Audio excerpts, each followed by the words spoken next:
know the times are getting difficult in North America. In South Africa, the Muslims suffered under apartheid and slavery. The Malay Muslims were carried there in the 17th century.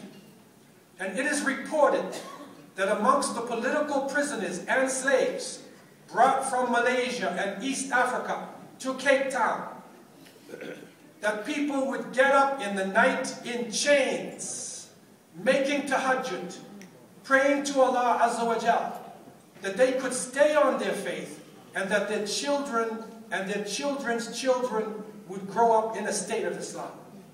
And by the mercy of Allah Azza wa Jal, in Cape Town today, there's over 150 masjids, and some of the top Quran readers in the world are coming from out of that city.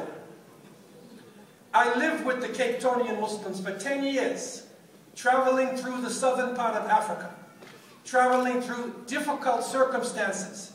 And I asked them, I sat with them, what was it? Because we went through a serious change. The slavery took the Islam, broke the Islam from the backs of our parents. What was it that you had? And I realized that some things that seem to be small, but yet they are huge in the eyes of Allah Azza wa Jal, can help us in the darkest moments.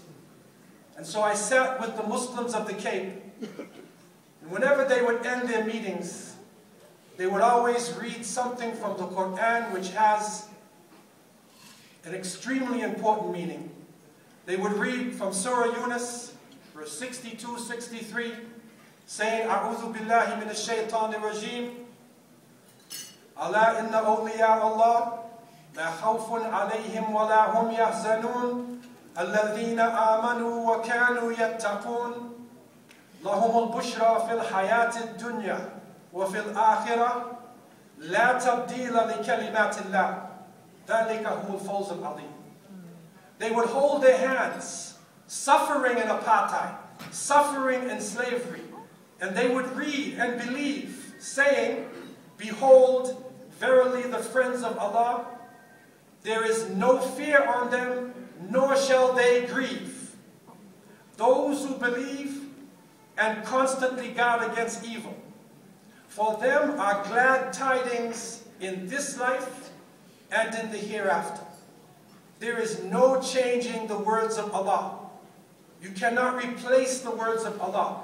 That is the greatest achievement. And so Allah Azza wa Jal tells us two qualities, Iman and Taqwa. We pray that Allah Azza wa Jal would help us to be of those whose Iman will stay with them for the rest of our lives. We pray that